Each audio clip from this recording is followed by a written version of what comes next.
श्री ओम नमः सदेभ्यः। जय श्री ओम नमः सदेभ्यः। ओंकारं बिंदु संयुक्तं नित्यं ध्यायन्ति योगिनः। कामदं मोक्षदं चैव ओंकाराय नमो नमः। अविरल शब्दगुणों प्रक्षालित सकलभूतलमलकलंका मुनिर्पासी तीर्था सरस्वती हरितवंदुरतान् अज्ञानतिमिरान्धानां ज्ञानाञ्जनशलाकया चक्षुरं येन येन तस्मै श्रीगुरुवे नमः। परम्पराचार्यगुरुवे नमः।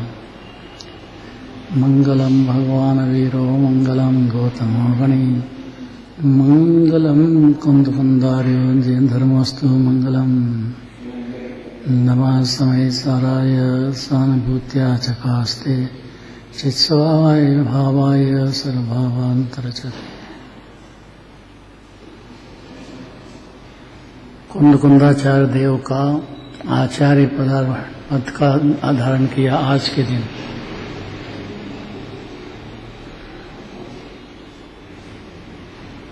मुनिराज में, उपाध्याय में और आचार्य में भेद क्या है? ये तीनों ही छठे सातवें गुण स्थान वाले हैं। शुद्धोपयोग भी चलता है, शुभोपयोग भी चलता है, अशुभोपयोग नहीं रहता है। अशुभ भाव की सत्ता नहीं है मुनिराज की। शुभ भाव है और शुद्ध भाव है, और शुद्धोपयोग कभी कभी होता है। निरंतर शुद्ध प्रणति चलती है। ये महासिद्धांत इतना याद रहना बहुत कठिन है। अज्ञान अंधकार में, मिथ्यात्व दशा में जीव को सूझता नहीं है। यहाँ गाथा कहते हैं, हे को छोड़कर उपादेय को ग्रहण करने से ही मोक्ष की प्राप्ति होती है। पढ़ो।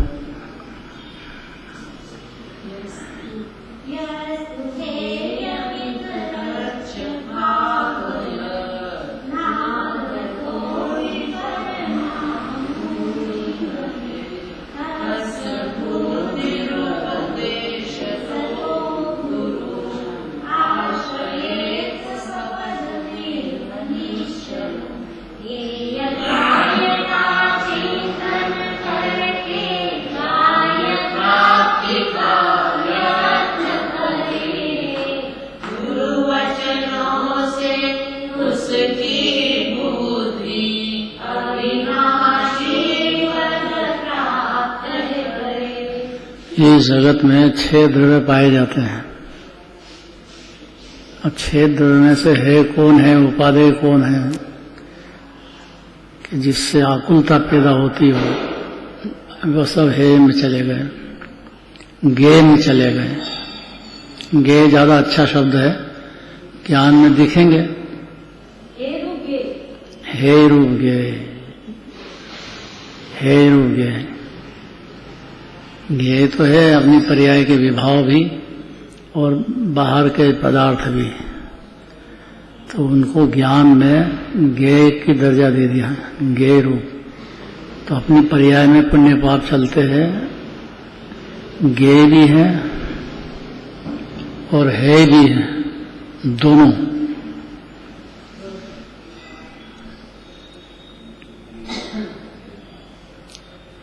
ऐसा ज्ञान जानता है तो हे गे उपादेय का भान होता है। इसको भान होता है तो चल पड़ता है। ऐसा हेर को हे समझता हुआ, उपादेय को उपादेय समझता हुआ, उसका चिंतन करता हुआ एक दिन अनंत सिद्ध भगवान बन जाएगा। जी, चिंतन करना चाहिए, हे क्या उपादेय क्या, 7 तत्वों में है क्या है, उपादेय क्या है।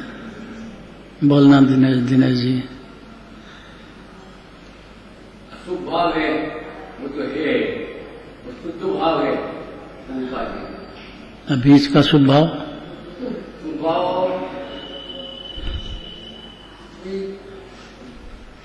बोलने जैसा ही है, बंधेगा तो नहीं बनेगा। अटक क्यों गए एकदम?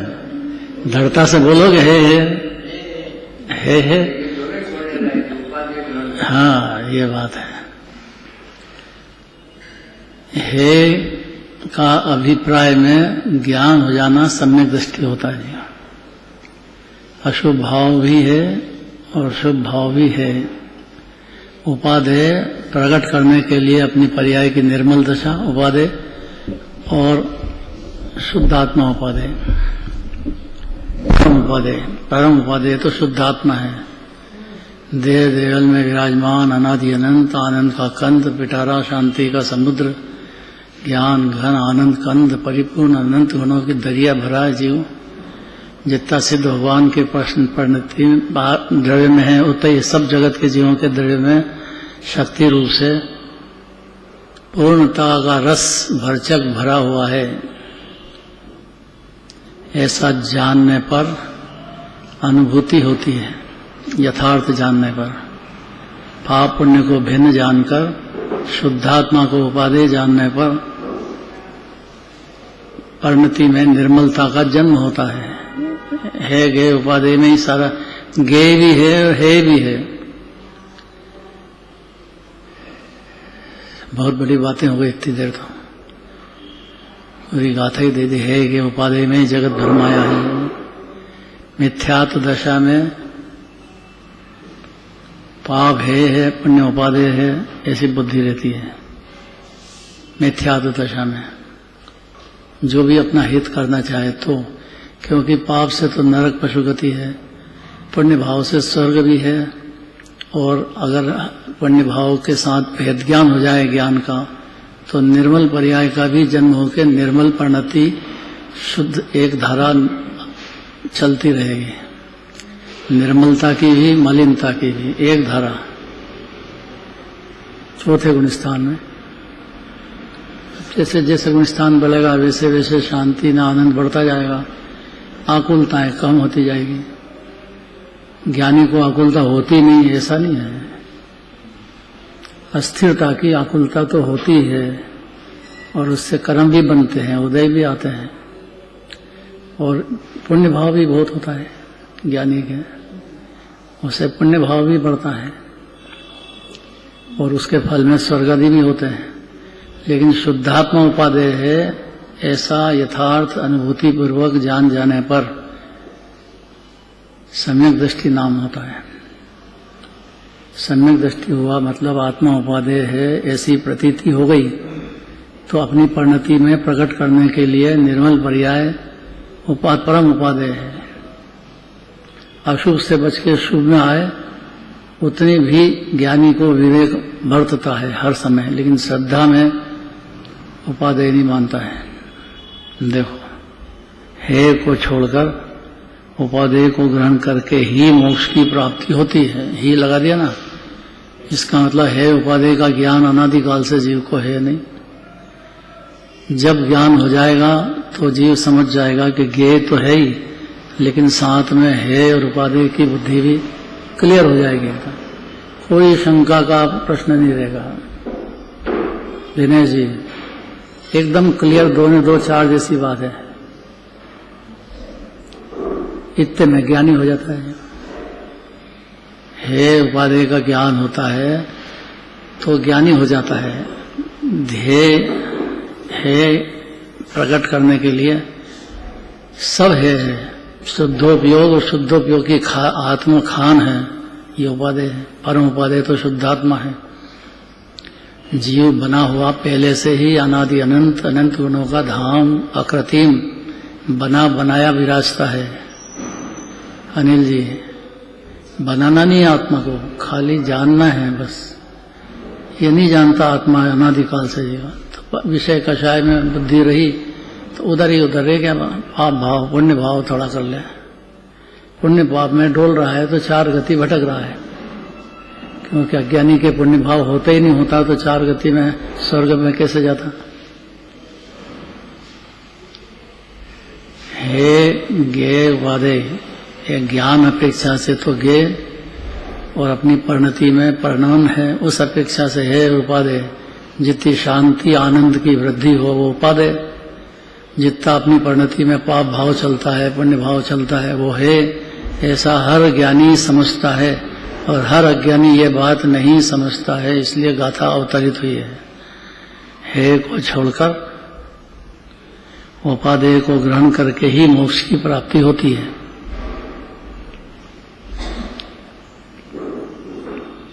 ये 2 लाइन में तो पूरी बात आ गई। पढ़ो। जो भव्य जीव हेय तथा उपादेय पदार्थों का रात दिन चिंतन करता है और उन दोनों में त्यागने योग्य पदार्थों का त्याग करता है, उस जीव की बुद्धि उत्तम गुरु के उपदेश से चैतन्य रूपी अविनाशी स्थिर पद को प्राप्त होती है। इसमें किसी प्रकार का संशय नहीं। माने चिंतन में नहीं आए बात तो डिसीजन तो कैसे करे जाए? है उपादेय जाने भी कैसे? उसको चिंतन भी करे नहीं तो क्या है क्या उपादेय है, क्या ग्रहण करने लायक है, क्या त्यागने लायक है।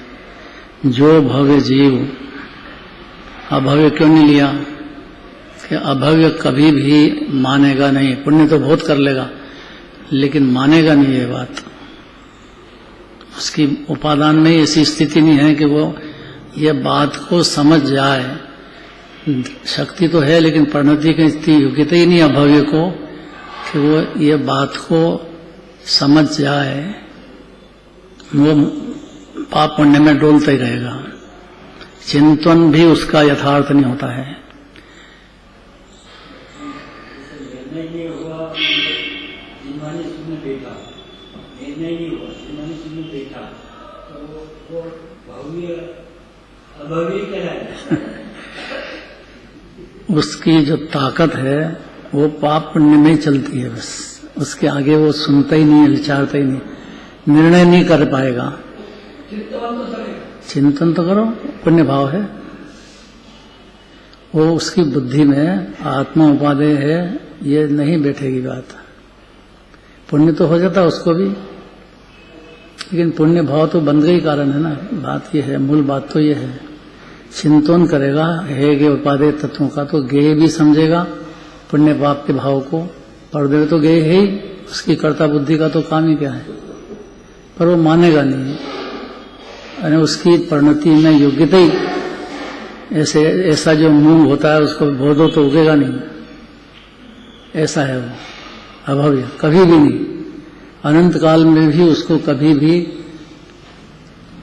हे गे उपादेय तत्व का भान नहीं होएगा। तो किसको होएगा कि जो श्री गुरु से सुनता हो बारंबार और सुन के छोड़ता नहीं है, अंदर चिंतन में ले लेता है। कुंदाचार्य का आचार्य पद का आरोहण हुआ आज के दिन। 11 बरस की उम्र में तो मुनिराज बने थे, बाद में आचार्य बने।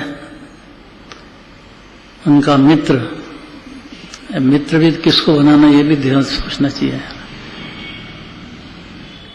पूर्व जन्म का मित्र था, वो आया कि मेरे को सिमंदर भगवान के पास जा रहा हूं।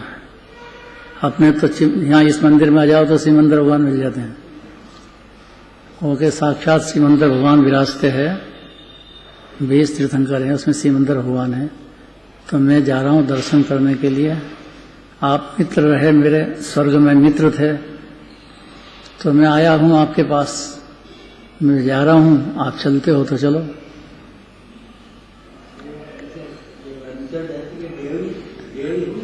देव की बात है। देव यंत्र जाति का, एक जाति का नहीं पता अपने को।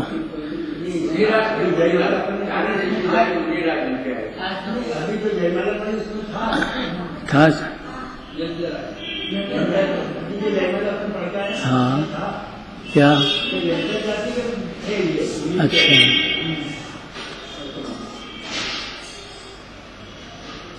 कोई भी हो देवगति तो थी ना। उनको जाने की, सिमंदर भगवान जब विराजते हैं, साक्षात विदेह क्षेत्र में जाने का भाव हो गया। लेकिन ये और कुंदाचार्य के जीव दोनों स्वर्ग में साथ में मित्रता निभाते थे, मित्रता थी। आया कि मैं जा रहा हूँ भाई श्रीमंदिर भगवान के पास, आप भी चलो। पहले तो आत्मा के ध्यान में लग रहे थे, वो तो पोनूर हिल से गए हैं। ये बात मंजूर होना बहुत कठिन बात है, क्योंकि मानते नहीं इस बात को। हकीकत तो ये है। तो ये चारण रिद्धि धारित है, कुनकुंदाचार्य को चारण रिद्धि धारित है। और वहाँ यहाँ से जाया हुआ जीव वहाँ आहार नहीं ले सकते हैं।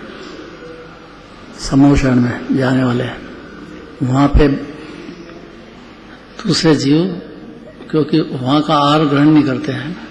भरत क्षेत्र के हैं तो यहीं आहार लेने का विकल्प होता है उनको। वहाँ तो बस भगवान के भक्ति में तल्लीन हो गए, 8 दिन रहे, वापिस आ गए। ये तो सुना है कि नहीं सुना है, बहुत प्रामाणिक माने जाते हैं।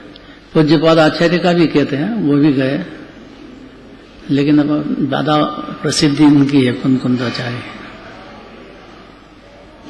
उमा स्वामी का भी कहते हैं, उमा स्वामी भी गए। और ये बहुत कम चलती बात है। कुनकुंदाचार्य की स्पष्ट है। आने के बाद 84 पाहुड़ रचे उन्होंने, 84 प्रकरण तत्व संबंधी रचना की। और अभी अपने पास 8 तो मौजूद है। अष्टपाहुड़ शास्त्र नाम है।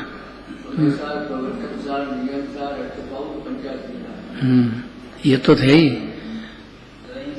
ऐसे 84 हैं,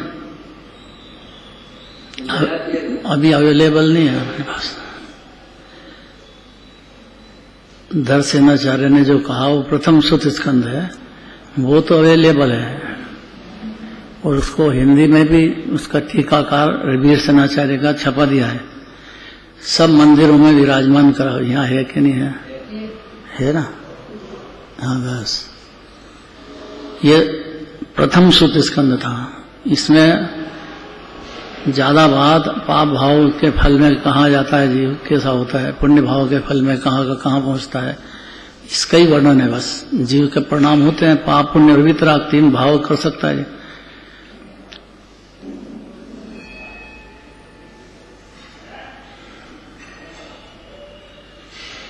यहाँ कहते हैं ज्ञेय उपादेय, ज्ञान अपेक्षा से अलग बात है, चारित्र अपेक्षा से अलग बात है। हे ज्ञेय उपादेय में ज्ञान के हिसाब से, ज्ञान की पर्याय में पुण्य पाप दोनों है होते हैं। अशुभ से बचने के लिए ज्ञानी की पर्याय में शुभ भाव होता है। अशुभ की अपेक्षा से उपादेय कहो, लेकिन वितराग भाव की अपेक्षा से वो भी है होता है। ये 2 धारा सम्यक दर्शन के बाद चालू हो जाती है, सम्यक दर्शन के साथ ही चालू हो जाती है। दोनों अंदर लब्ध में थी, प्रकट होती है। बहुत कठिन बात है। एक तरफ आएगा पुण्य फला अरंता, अरंत भगवान पुण्य का फल है। एक तरफ आएगा पुण्य भाव बिल्कुल उपादेय नहीं, क्योंकि बंध का कारण है। ये चिंतन करना चाहिए जीव। हे के उपादेय का चिंतन करने से उसको रास्ता सूझने लग जाएगा। अपन क्या करें कि बच्चे जितना पाप से बचो और शुद्धोपयोग का प्रयत्न करो, उसकी कोशिश करो, बार बार सुनो, उसको समझो और चिंतन करो। यही गाथा है। देखो, जो भव्य जीव है तथा उपादेय पदार्थों का रात दिन चिंतन करता है, धुन लग जाना चाहिए हे के उपादेय को। किसको ग्रहण करूं, किसका त्याग करूं? पढ़ देवे को तो ग्रहण त्याग से शून्य ही है। खाली परिणति में 3 भाव होते हैं, शुभ अशुभ शुद्ध। अब उसी में से छांटना है जीव और कोशिश करना है कि कितना अशुभ भाव छोड़ सकता है। मिथ्यात्व से बड़ा तो कोई अशुभ है ही नहीं। पहला तो मिथ्यात्व छूटना है, अनंत अनुबंधी कषाय छूटना है। पहला काम तो यही है। उसके आगे गुण स्थान के हिसाब से आगे हे के उपादेय चलेगा। श्रद्धा में हे के उपादेय जानना, ज्ञेय को ज्ञेय जानना, स्व नहीं जानना।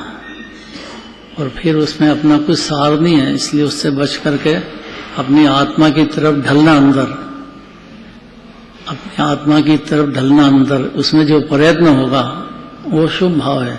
और ज्यादा ही जोरदार प्रयत्न भेद ज्ञान का हो गया तो शुद्ध भाव का भी जन्म होता है। जन्म होने के बाद भी शुभ भाव और शुद्ध भाव की जोड़ी चलती है। अशुभ भाव भी होता है, लेकिन मुनिराज की मुख्यता से कहें तो उनको शुद्ध भाव की भी परिणति चलती है, शुद्धोपयोग भी चलता है, शुद्ध परिणति भी चलती है, और हे के उपाधि का ज्ञान भी चलता है, और पूरा विवेक भी चलता है। बहुत होता है शुभ भाव दिगंबर मुनिराज के। अशुभ की सत्ता नहीं है वहां, अशुभ की सत्ता पंचम स्थान तक है। मुनिराज के अशुभ तो होते ही नहीं है, शुभ और शुद्ध दो रह गए। आचार्य हो, उपाध्याय हो, साधु हो, सबके तीनों की यही स्थिति है। बारंबार चिंतन वो भी यही करते हैं। ज्ञानी होने के बाद भी यही चिंतन है, अज्ञानी को भी यही चिंतन है। देखो, जो भव्य जीव है तथा उपादेय पदार्थों का रात दिन चिंतन करता है, अब कहां से मन लगे उसका जीवन का है। घबराया हुआ जीव बेचारा पाप भाव में तल्लीन, विषय की सुख बुद्धि, कषाय की सुख बुद्धि, तल्लीन अनादिकाल से फंसा है। कोमल सर, अनादि की पोजीशन ये है जीव की कि उसकी जो परिणति है उसमें मिथ्यात्व और कषाय ने अड्डा जमा रखा है, बहुत जम के। उसको ये है कि उपाधि की बात समझना में बहुत ताकत लगेगी, इसलिए कहते हैं बारंबार चिंतन करो, रात दिन चिंतन करो इसका है क्या उपाधि क्या। समझ सुनने में नहीं आया होगा है क्या न उपाधि क्या, क्या है क्या उपाधि। राजकुमार,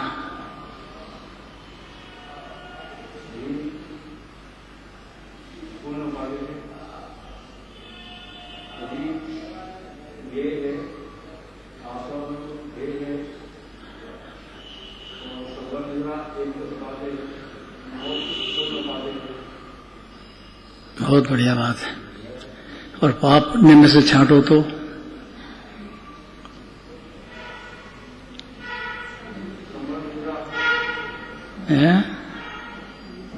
घबराए मत, घबराए मत।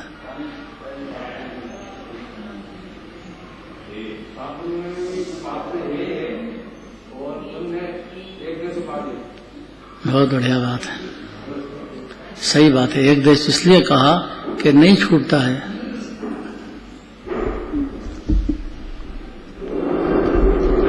छठी बात है, देखो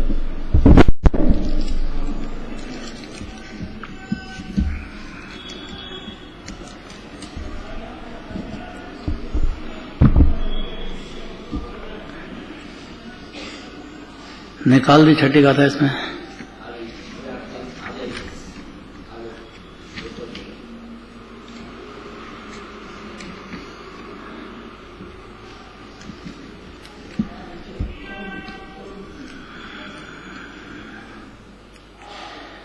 पहले सम्यक दर्शन का विषय क्या है, हम क्या माने अपने को, उसके लिए कहा नहीं पढ़ना, नहीं आ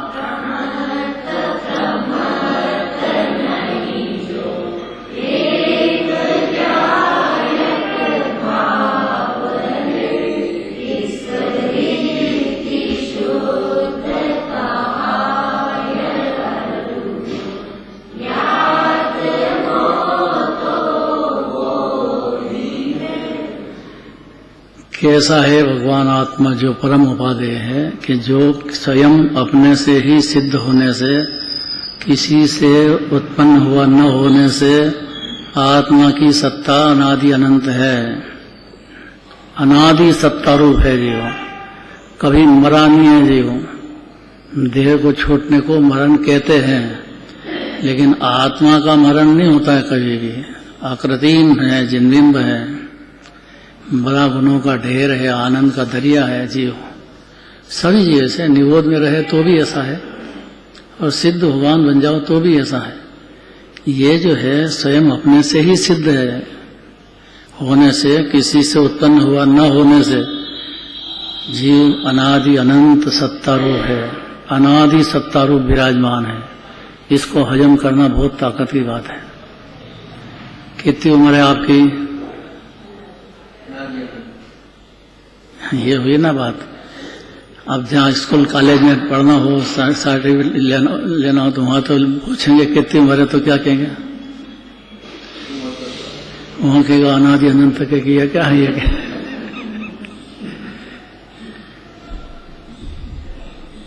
ऐसे बोलचाल में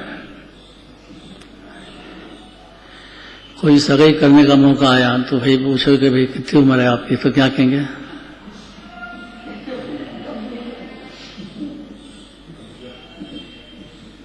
तो वहां बोलना तो यही पड़ेगा जैसी अभी शरीर की उम्र है। अंदर मानने की बात, एक बात करो दो बात मत करो। अरे पर दो ही बात है तो क्या करें? कौन सी दो बात मनोज जी?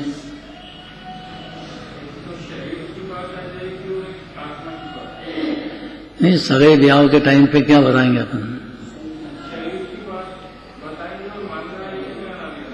हाँ, ये तो वहां कहने गया कि मैं अनादि अनंत हूं तो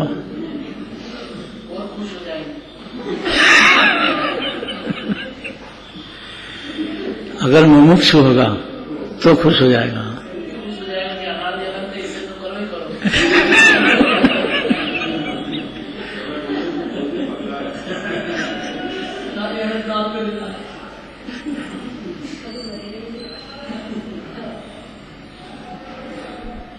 इसलिए बहुत सोच समझ के बोलना चाहिए। कौन व्यक्ति है, किसके पास है, अपन कहाँ बैठे हैं, क्या प्रकरण है, सब बात समझते हैं, जवाब देना चाहिए, बोलना चाहिए। यहाँ इस गाथा में सम्यक दर्शन कराना चाहते हैं, छठी गाथा में उसका विषय पारणामिक भाव है।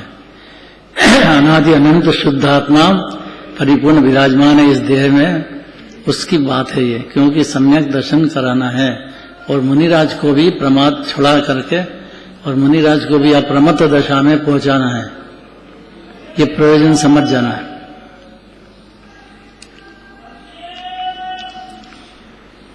तो जो स्वयं अपने से ही सिद्ध होने से, किसी से उत्पन्न न हुआ होने से अनादि सत्ता रूप है, भगवान आत्मा देह में जीव, तत्काल चिंतन में लेना चाहिए कि मैं अनादि अनंत हूं।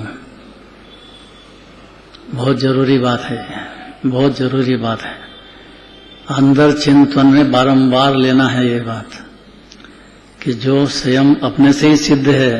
कोई माँ बाप पैदा नहीं कर सकते हैं बच्चे को, वो तो अपने उपादान से कौन जगह भटकता भटकता स्कूल में यहाँ आ गया, वो उसका अंदर माँ बाप का कोई कर्तव्य नहीं रहता है उसमें, क्योंकि वो अनादि अनंत जीव है। आया अपने उपादान से, जैन कुल में आ गया, जैन धर्म में आ गया, बहुत बड़ी बात है, उसके उपादान से आया है, उसके से भाव हो गए सरलता के, इसलिए मनुष्य में आ गया, सरल भाव हो गए। बहुत सबसे उत्तम गति तो ये मनुष्य है। स्वर्ग वाले तो तरसते हैं कि कब मनुष्य पर्याय मिले, कब मुनि पद धारण करके मूक जाए। वहां होता ही नहीं है, चौथे गुण स्थान से आगे स्वर्ग में होता ही नहीं है। जो स्वयं अपने से ही सिद्ध होने से, किसी से उत्पन्न हुआ न होने से अनादि सत्ता रूप है, सत्ता है जीव की अनादि काल की, जो कभी विनाश को प्राप्त न होने से अनंत है, कभी जन्मा नहीं, कभी मरा नहीं, मरेगा नहीं जीव, अनादि अनंत विराजमान। ये पहली बात है, पहली बात है जैन धर्म की।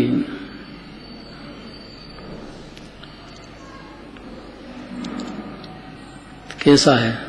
नित्य उद्योत रूप है, हमेशा ज्ञान से चकमकाट है जीव, ज्ञान की धारा कभी टूटती नहीं है, ज्ञान का ही बना हुआ घनपिंड है।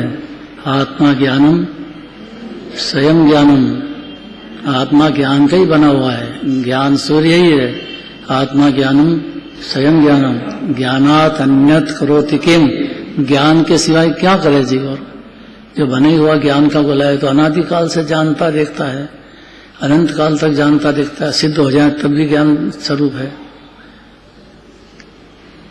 ये अनादि सत्ता है, इसका विनाश को प्राप्त न होने से अनंत है, नित्य उद्योतरूप होने से क्षणिक नहीं है।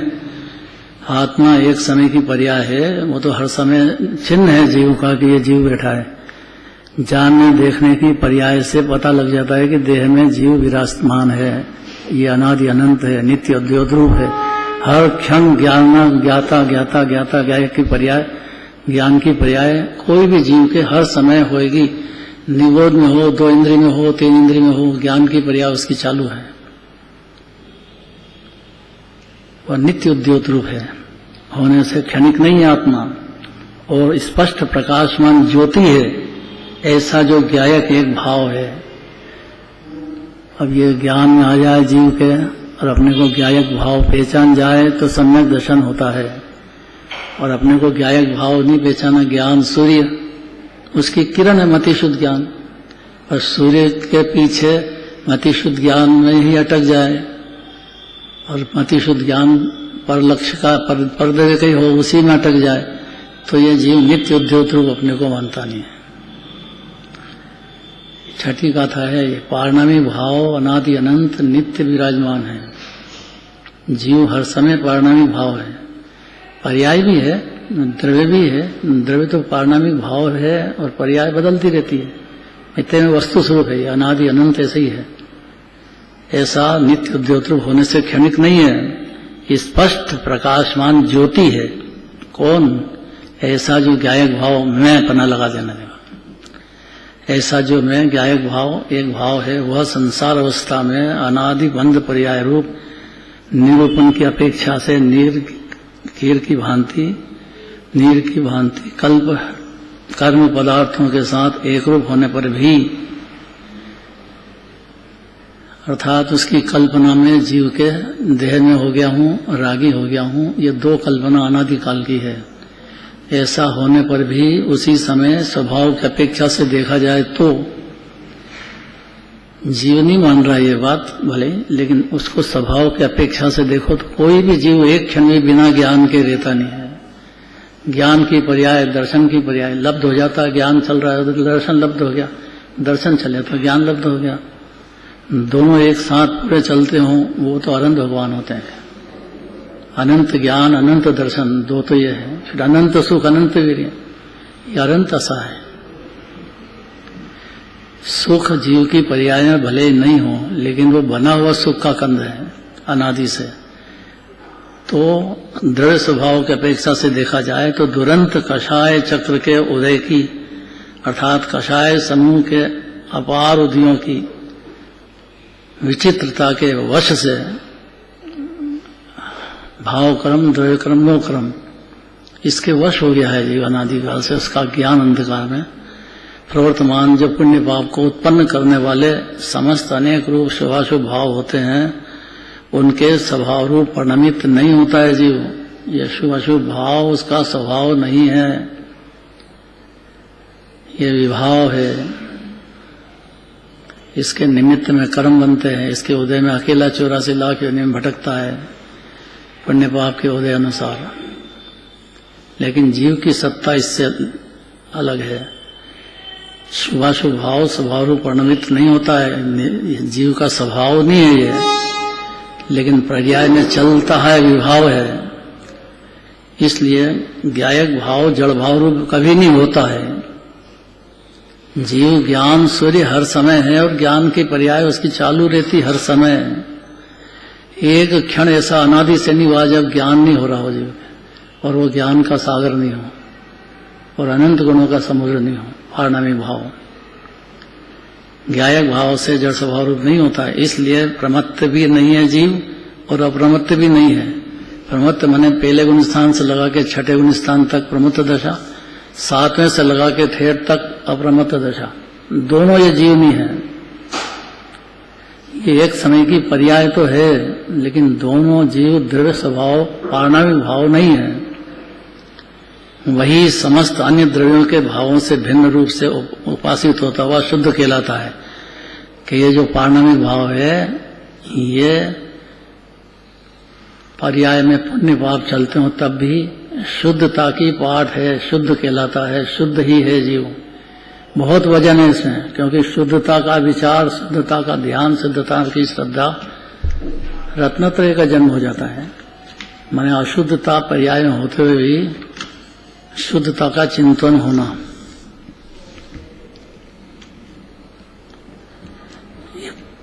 ज्ञायक भाव परमत्त अपरमत्त नहीं, ऐसा जो कहा है, वहां गुणस्थानों की परिपाटी में छठे गुण स्थान तक तो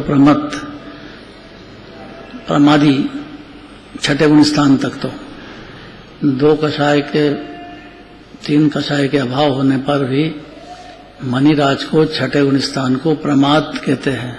पुण्य भाव प्रमादी है, क्योंकि वितराग भाव उपादेय ये दिगंबर मुनिराज के पुण्य भाव तो होता है तो छठा गुण स्थान की दशा है। अबुद्धिपूर्वक चले तो 10वें 11वें 10वें गुण स्थान तक चलता है। अबुद्धिपूर्वक, बुद्धिपूर्वक की बात यह है कि छठे गुण स्थान तक। बहुत सिद्धांतों की बातें कभी बदलने वाली नहीं भाई। ऐसा ज्ञायक भाव ब्रह्मत्व भी अप्रमत्व ऐसा जो कहा है वह गुण स्थानों की परिपाटी में छठे गुण स्थान तक प्रमत्त और 7वें से लेकर अप्रमत्त कहलाता है, पर्याय अपेक्षा से, द्रव्य अपेक्षा से। द्रव्य अपेक्षा से क्या विभिन्न है? प्रमत्त भी नहीं अप्रमत्त भी नहीं। ज्ञायक भाव में ज्ञान सूर्य परिपूर्ण परमात्मा जैसा सिद्धालय में वैसा भी विराजमान है।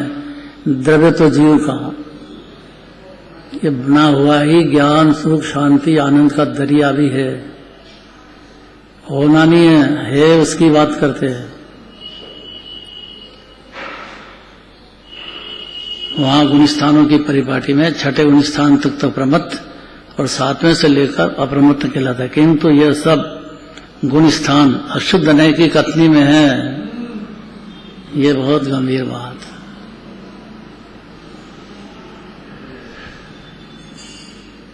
अशुद्ध नय मने पर्याय को देख रहे हैं और पर्याय में 2 बातें चलती है, शुद्धि और अशुद्धि। इसी समय दृढ़ स्वभाव आत्मा को दृढ़ को देखो तो कि शुद्ध नय से तो आत्मा ज्ञायक ही है, ज्ञान का घनपिंड ही है, आनंद का कंद ही है, परिपूर्ण परमात्मा ही है। जैसा सिद्धालय में है वैसा अभी मौजूद है जीवन। हर जीव वैसा ही है, 1 इंद्रिय से 2 इंद्रिय से सब जीव 3 लोक के, प्रमत्त भी नहीं अप्रमत्त भी नहीं। हर गुण स्थान की परिपाटी से देखो तो छठे गुण स्थान तक प्रमत्त है और 7वें से लगा के प्रमत्त 13वें तक सिद्ध भगवान तक अप्रमत्त ही है। द्रव्य दृष्टि से तो सिद्ध भगवान को नए लागू नहीं पड़ते हैं, नरेंद्र भगवान तक नए हैं, नयातीत है। सिद्ध भगवान का तो लक्ष्य है जीव का पर्याय में सिद्ध दशा हो, क्योंकि स्वभाव है जीव का। सिद्ध की खान तो अभी भी है जी, द्रव्य तो उसका सिद्ध भगवान की खान ही है। ऐसा जान जाए मान जाए तो सम्यक दृष्टि होता है। फिर भी गुण स्थान की परिपाटी चलेगी तो छठे गुण स्थान तक प्रमाद दशा है, क्योंकि पुण्य भाव होते हैं। होना ये चाहिए कि वितराग भाव में आनंद का दरिया जीव है तो आनंद का रस भोगता रहे। तो ऐसी स्थिति तो आनंद भगवान की है, सिद्ध भगवान की है। प्रमत्त भी नहीं अप्रमत्त भी नहीं। यह गुणस्थान तक, गुणस्थान की परिपाटी में प्रमत्त और प्रमत्त 7वें से लेकर अप्रमत्त कहलाता है। किंतु यह सब गुणस्थान अशुद्ध नय की कथनी में है। अशुद्ध नय क्यों कहा? क्योंकि शुद्ध नय में तो दृढ़ स्वभाव जीव का पूरा अनादि अनंत शुद्धता की पाठ ही है। जीव मानता नहीं है, जानता नहीं है, ये बात अलग है, लेकिन है ऐसा।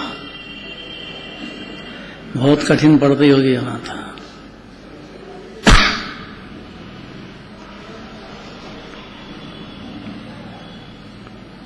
समुद्र है तो उसमें पानी लबालब भरा ही हुआ है। अब खारा है कि मीठा है? खारा है कि मीठा है? खारा है। अभी हाल टेक्निक निकल गई, उसको मीठा भी कर लेते हैं पानी को, समुद्र के पानी को, उसमें से खारापन निकल जाए और मिठास हो जाए, ऐसा ओरिजिनल स्वभाव में आ जाए, ऐसा यंत्र बन गए हैं, चलते हैं। खारे हैं पानी तो शुद्ध है, पर गंदगी के संयोग के कारण खारा होता है। उसकी परिणति खारा होने का स्वभाव है। परिणति खारा भी हो सकती है और शुद्ध भी हो सकती है पानी का। और ये कभी सुना नहीं हो, कभी देखा नहीं हो, माना नहीं हो तो खारा ही दिखेगा उसको। पानी तो कितना भरा है, क्या सरस्वती तो आई हुई है ना, तो वो तो उसका विभाव हुआ कि स्वभाव कैसे खारा होना, स्वभाव कैसे होता है? स्वभाव विभाव की बात है कि अगर उसका स्वभाव मिठास नहीं होता हो तो ये अपन परिणति देख रहे हैं। परिणति देखो मतलब लहर देखोगे तो यही बात है, लेकिन उसकी शक्ति अंदर में खारापन दूर होकर शुद्ध हो जाए, ऐसी शक्ति है कि नहीं उसमें? ये पर अभी अव्यक्त है, हाँ वो अव्यक्त है, लेकिन है तो सही ना। ये हो तो मीठा होगा कैसे? धूल है धूल, अब उसमें खारा क्या मीठापन क्या, कुछ भी नहीं है।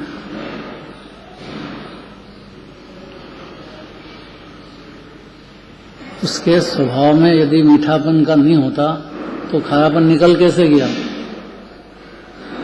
खारापन निकल जाता है ना। तो इसीलिए कि उनका ये विभाव है, उसका है। हाँ बस ये भाव स्वभाव विभाव स्वभाव, विभाव स्वभाव है।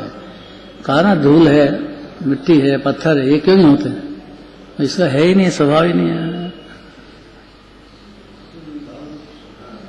कहना क्या चाहते हैं? कहना ये चाहते हैं कि जीव जो है छठे गुण स्थान तक प्रमाद दशा है और सातवें से लगा के तो अनंत काल तक फिर अप्रमत्त दशा है। पर्याय की बात है। द्रव्य दृष्टि से देखो तो पूरा का पूरा आनंद घन, आनंद का समुद्र जैसा वो समुद्र है, ऐसा ये जीव आनंद ही आनंद का, ज्ञानी ज्ञान का दरिया भरा है लबालब। कभी खूटे नहीं, अनंत काल तक उसकी लहरें निकलती रहो। समुद्र की लहरें कब से निकल रही है? शुरू से ही है। तो ये जीव कब से शुद्ध है? अनादि से ही प्रमत्त। तो फिर पर्याय में जो दिखता है वो छठे गुण स्थान तक, ये छठे गुण स्थान तक दोनों बातें हैं, प्रमत्त भी है अप्रमत्त भी है। लेकिन उसका स्वभाव क्या है? जिस समय अप्रमत्त प्रमाद है उस समय क्या ऐसा है, ये डिसीजन कराना चाह रहे हैं तो सम्यक दृष्टि हो जाएगा। ये भाई मैं आत्मा हूं तो मैं अनादि अनंत रहने वाला, मेरे शुरू पहले से ही शुद्धता से बना हुआ हूं। अशुद्धता से बना हुआ नहीं है जीव। अशुद्धता मने पुण्य पाप, शुद्धता मने ज्ञायक भाव, ज्ञान समुद्र आत्मा, आनंद भाव, शांति का भाव, सुख का भाव, अनंत गुणों का दरिया भरा है भगवान आत्मा जी। और गजब ये है कि देह में रहते हुए और राग देश होते हुए भी ऐसा ही स्वभाव है जीव का। ऐसा जो समझ जाए वो सम्यक दृष्टि हो जाता है और फिर उसकी पर्याय में निर्मलता बढ़ती जाती है, उस हिसाब से गुण स्थान बढ़ता है। मुनिराज के पाप भाव का तो है ही नहीं खारापन, वो तो शुद्ध भाव ही शुद्ध भाव चलते हैं पर्याय में, अबुद्धिपूर्वक चलते हैं चैतन्य, लेकिन वो भी शुभ ही है। मुनिराज के अशुभ की तो सत्ता ही नहीं है। छठे गुण स्थान तक है, सातवें गुण स्थान तक तो सत्ता ही नहीं है, तो पर्याय में भी नहीं है। और द्रव्य तो पहले से ही शुद्ध है, तो शुद्धा शुद्ध कहते हैं। ऐसी बात समझने से क्या फायदा होता है कि जीव सम्यक दृष्टि हो जाता है। बार बार चिंतन करना चाहिए, ये बात कहते हैं। प्रमत्त सातवें से लेकर अप्रमत्त कहलाते हैं, किंतु यह सब गुणस्थान अशुद्ध कथनों के है। शुद्ध न से तो आत्मा ज्ञायक ही है। ये बहुत वजनदार बात है और सम्यक दर्शन का विषय। अपने को क्या माने जीव? ये शुद्ध ज्ञायक ही माने, आनंद ही माने, आनंद का कंद ही माने।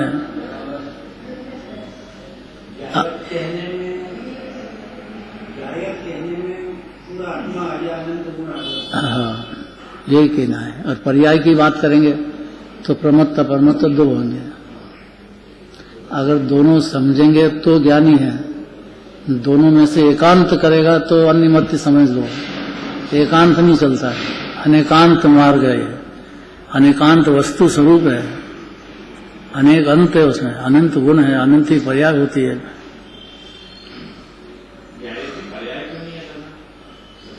ज्ञायक वो तो समुद्र है ना, उसमें नहीं है पर्याय।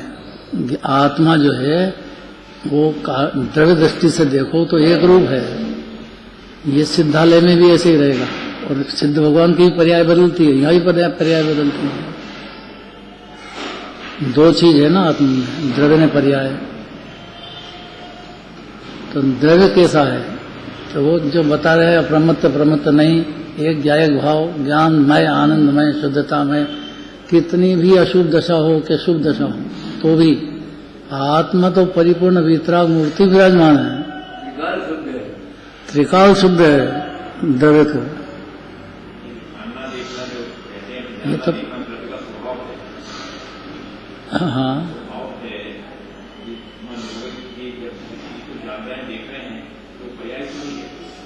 पर्याय तो कह रहे हैं, जानना देखना पर्याय तो है ही है? स्वभाव है ना, स्वभाव पर्याय का जानना देखना है। कोई भी जीव देखो, किसी भी क्षण कैसा भी जीव हो, उसका जानना देखना चालू रहता है।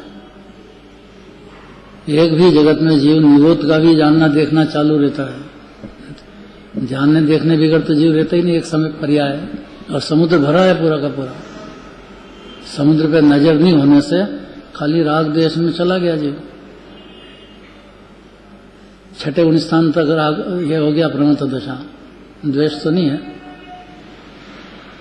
राग है। ये जो ज्ञायक भाव कहा, तो ये इसने पर्याय से पार ही कहा। पर्याय में ज्ञायक भाव का अंश जो है, जानना देखना, वो चल रहा है। घाती कर्म बोलते हैं जिसको, घात करने वाला, जीव की शांति को घात करने वाला कर्म का उदय है। अभी छठे 19 स्थान तक कर्म का उदय है, और अबुद्धिपूर्वक रागद्वेष होते हैं, निमित्त कर्म है।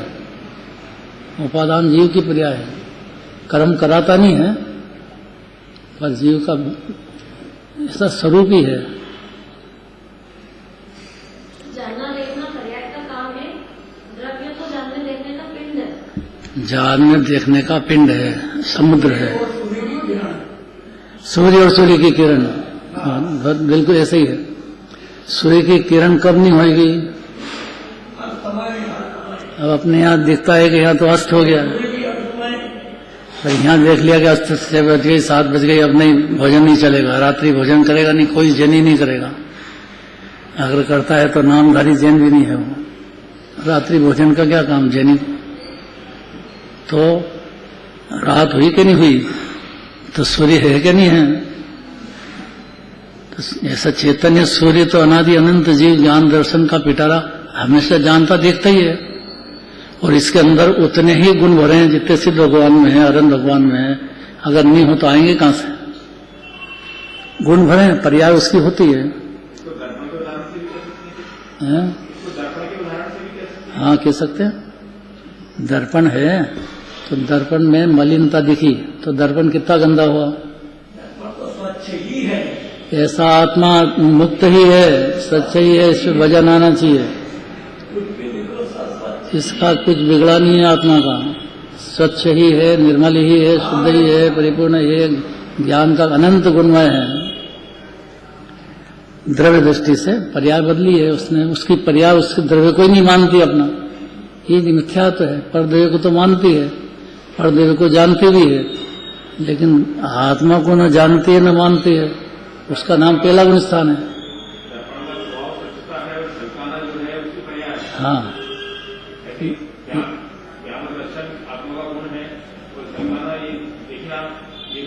बस इतनी बात है। अब इसमें मिथ्या ज्ञान और सम्यक ज्ञान, इसका कर्ता धर्ता कोई दूसरा द्रव्य नहीं है। ये जीव की पर्याय स्वतंत्रता से मिथ्यात्व रूप चलती है, कषाय रूप चलती है, फिर वो गुण स्थान के हिसाब से चलेगा। तो शुद्धता प्रकट होती है आत्मा को, ज्ञायक भाव, ज्ञान, सूर्य, आनंद का कंद जानते से ही परिणति में सम्यक दर्शन की पर्याय का जन्म हो जाता है। ये एक प्रयोजन है, बार बार चिंतन करने का यही प्रयोजन, पहला काम। अनादि अनंत है कि नहीं, जानना देखना पुद्गल में तो होता नहीं है, धर्म धर्म आकाश काल में भी होता नहीं है। एकमात्र जीव ऐसा है कि जो जानता भी है, देखता भी है, तो साथ में फिर आनंद भी जीव में होता है। पुद्गल को कोई आनंद नहीं होता है। शकर है तो शकर मीठी है, ये उसका स्वभाव है, लेकिन उसको मिठास का ज्ञान नहीं है, होगा भी नहीं, क्योंकि ज्ञान ही नहीं है उसको। वो क्या जाने मीठा क्या होता है। शकर तो शकर है, मिठासमय है, लेकिन वो जानती नहीं है मिठास है। वो तो पुद्गल द्रव्य है, पुद्गल द्रव्य में ज्ञान ही नहीं है तो क्या करें।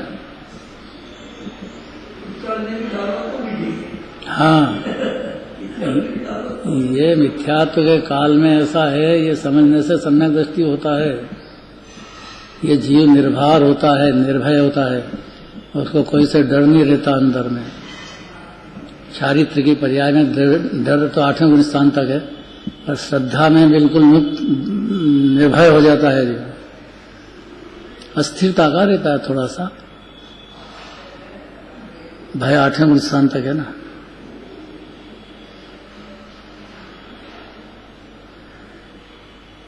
द्रव्य ने पर्याय 2 मंजूर करे ना डॉक्टर साहब।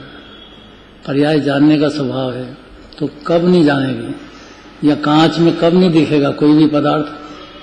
जैसा जीव ही कांच शरीर का एकदम महापवित्र पदार्थ है, तो उसके ज्ञान की अर्थात उसकी परिणति में लोकालोक दिखते हैं, 6 द्रव्य दिखते हैं, 7 तत्व दिखते हैं। ये तो ज्ञानी हो गया, पर अज्ञानी को ये नहीं दिखते हैं। लेकिन राग द्वेष हो रहा है, शरीर है, ये तो दिखता है, तो ये दिखता है, तो ये भी देख सकता है, दिख जाएगा उसका स्वभाव। उसका बार बार चिंतन करने से स्वभाव का प्रकटपना हो जाएगा। बारंबार यही तो शब्द दिए, देखो आत्मा का धर्म है गुणस्थानों की परिपाटी में गुणस्थान तक प्रमत्त 7वें से लगा के अपमत्त कहलाता है, किंतु सब गुणस्थान अशुद्ध नय की करती में है। 2 नय है, पर्याय नय, द्रव्य नय।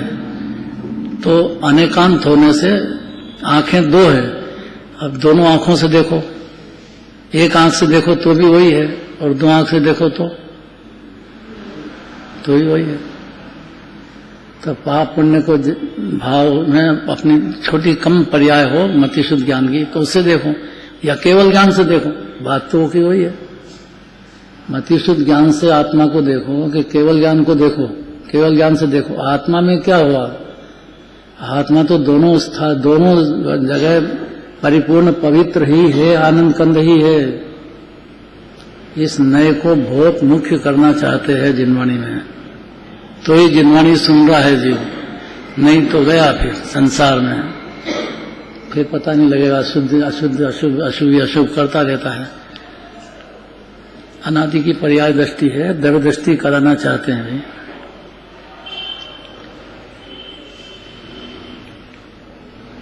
ज्ञानी के चारित्र दर्शन ज्ञान, ये 3 भाव व्यवहार नए से कहे जाते हैं। निश्चय से तो ज्ञान भी नहीं, चारित्र भी नहीं, दर्शन भी नहीं। ज्ञान तो एक शुद्ध ज्ञायक ही है। ऐसा डिसीजन, निर्णय होने पर आत्मानुभूति जीव को प्रकट हो जाती है।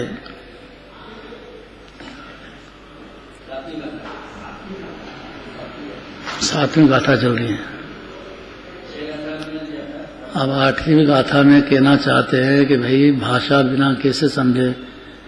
भाषा अनार्य बिना न समझाना जो शक्य अब अनार्य को।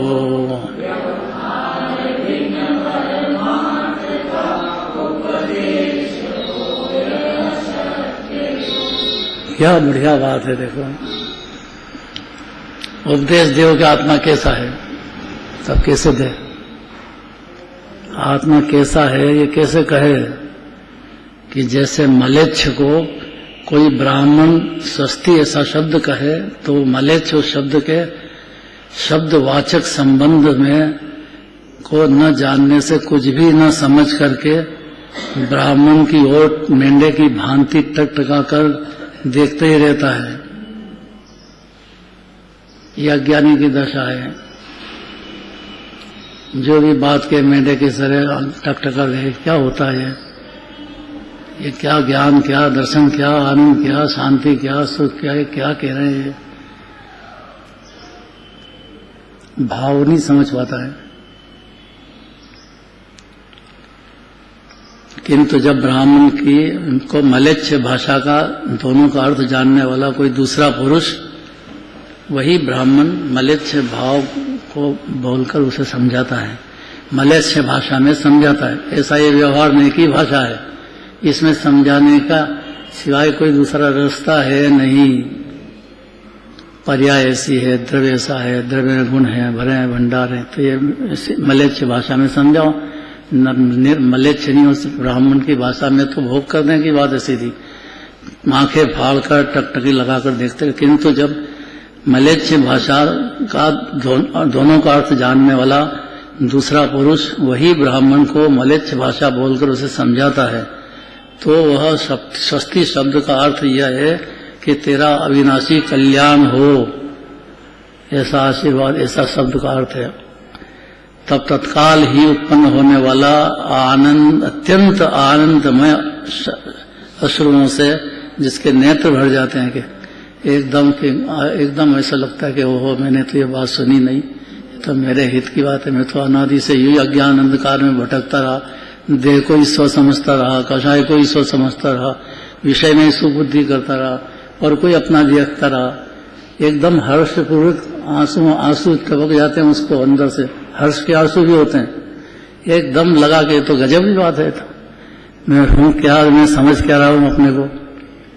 उत्पन्न होने आनंदमय अश्रुओं से जिसके नेत्र भर जाते हैं, ऐसा वह मलेच्छ इस षष्ठी शब्द के अर्थ को समझ जाता है। इसी प्रकार व्यवहार में ऐसे समझाते हैं जीव को। इसी प्रकार व्यवहार में व्यवहारिक जन भी आत्मा शब्द से कहने पर आत्मा शब्द के अर्थ का ज्ञान न होने से कुछ भी नहीं समझता है। मेंढे की भांति आंख फाड़कर लगातार देखते ही रहता है, किंतु जब व्यवहार परमार्थ मार्ग पर सम्यक ज्ञान रूप की महारथ को चलाने वाले कि दो को जाने पर्याय में द्रव्य को, तो सम्यक ज्ञान हो गया। उसके ऊपर रथ को चलाने वाले सारथी के समान अन्य कोई आचार्य अथवा आत्मा शब्द को कहने वाला स्वयं ही व्यवहार में रहता हुआ आत्मा शब्द का अर्थ बतलाता है कि दर्शन ज्ञान चरित्र जो सदा काल प्राप्त हो वो आत्मा है। ऐसा ये मूल उपदेश है कि आत्मा कैसा है, क्योंकि जीव को जिनवाणी को आत्मज्ञान कराना है। आत्मज्ञान होगा तो ध्यान भी होगा, ध्यान भी होगा, ज्ञान भी होगा तो आनंद भी होगा, शांति भी होगी। ये तो अनंत काल तक के लिए फ्री हो गया संसार से, ज्ञान जागृत हो गया, सोया हुआ नींद से जाग गया, नींद में चाहे जो चलता रहो, और जहां आंखें खुल गई तब इस अज्ञान अंधकार में जीव अपने को रागी देशी शरीर आदि समझता रहा। मैं बाप हो गया, माँ हो गया, ये हो गया, वो हो गया, करना क्या क्या अपने को मानता रहा। जब ये व्यवहार नहीं के उपदेश के साथ में भेद करके समझाते हैं, तब उसकी समझ में आता है कि अरे अपन तो कुछ है ही नहीं, यहाँ तो एक खोले क्षण का प्रसंग नहीं है। अभी आयु पूरी हुई, देह छूट गया, चले जाओ अकेले, और अभी भी अकेले ही है। यहाँ कौन सुनता है? जीव की परवाह किसको है? उसको खुद को अपनी परवाह नहीं हो, दूसरा क्या करे उसे। इस प्रकार जगत तो अन्य मलेच्छ भाषा के स्थान पर होने से व्यवहार में भी मलेच्छ भाषा के स्थान होने से व्यवहार में स्थापित करने योग्य है। उड़ा नहीं देना चाहिए व्यवहार में को कि पर्याय है ही नहीं, पर्याय में पाप पुण्य होते ही नहीं है, और पाप पुण्य के भाव से बंद होता ही नहीं है, जीव अकेला चार गति भटकते ही नहीं है। ऐसा नहीं है। इसका ज्ञान हो जाएगा जीव को कि भाई क्यों पशु गति में गए, कि खूब पाप भाव में डूबे रहे तो पशु गति में चले गए। तो स्वर्ग में कैसे गए? कि स्वर्ग में पूजा पाठ के भाव से, दया के भाव से, साधर्मी वात्सल्य के भाव से, देव शास्त्र की भक्ति आदि के भाव से स्वर्ग में चला जाता है जीव। जब स्वर्ग में भी जा सकता है तो ये निश्चय की बात समझने से, व्यवहार नहीं से कहेंगे तो ये भी समझ सकता है कि देह में आत्मा परमात्मा विराजमान है, ये जीव उपादेय है, जीव मुक्त है, जीव चेतन है, जीव अनादि अनंत है, जीवन माल ही माल भरा है, ये कोई माँ बाप है नहीं जीव। ये तो व्यवहार नहीं कहता है।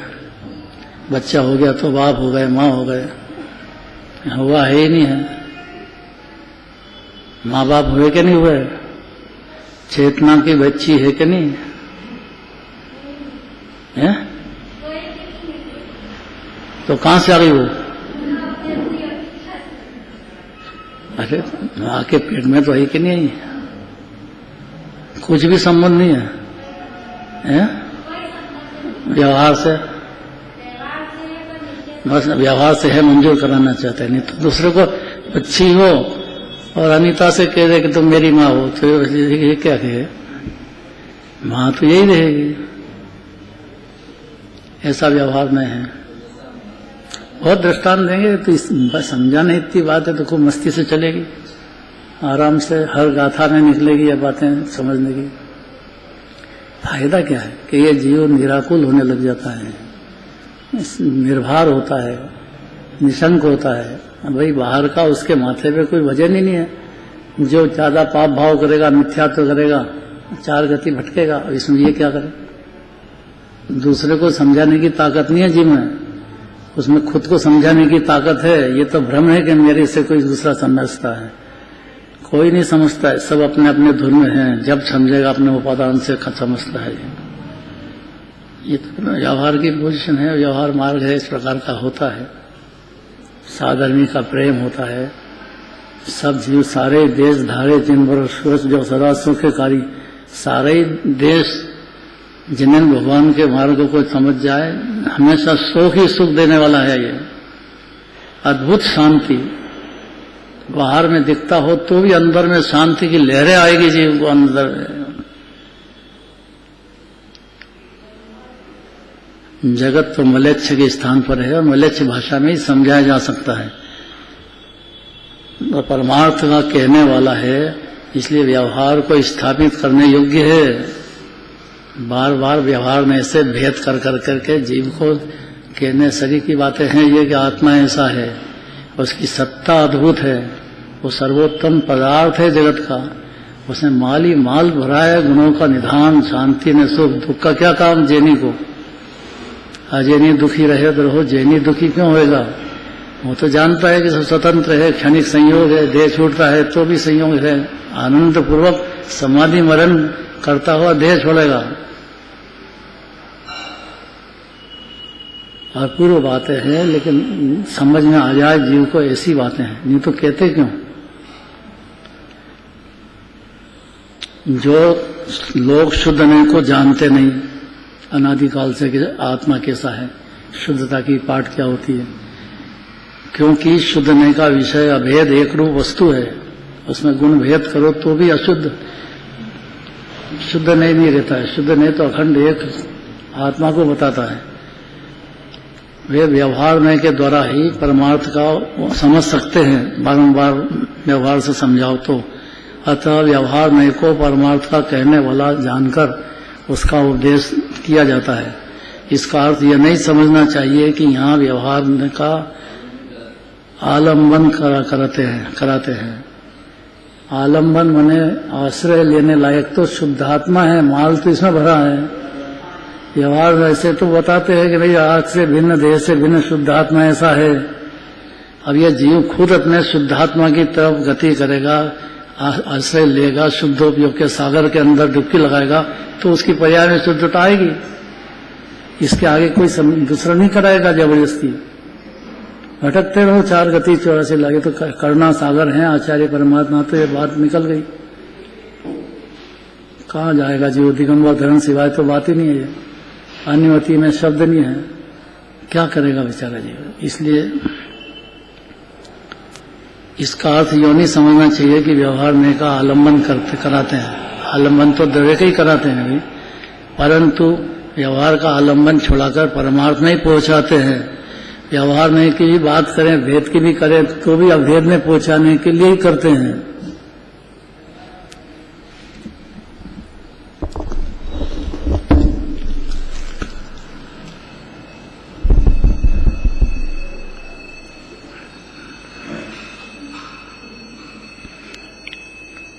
ओहो, टाइम ही नहीं देखा था मैंने। मरता प्रमत नहीं है,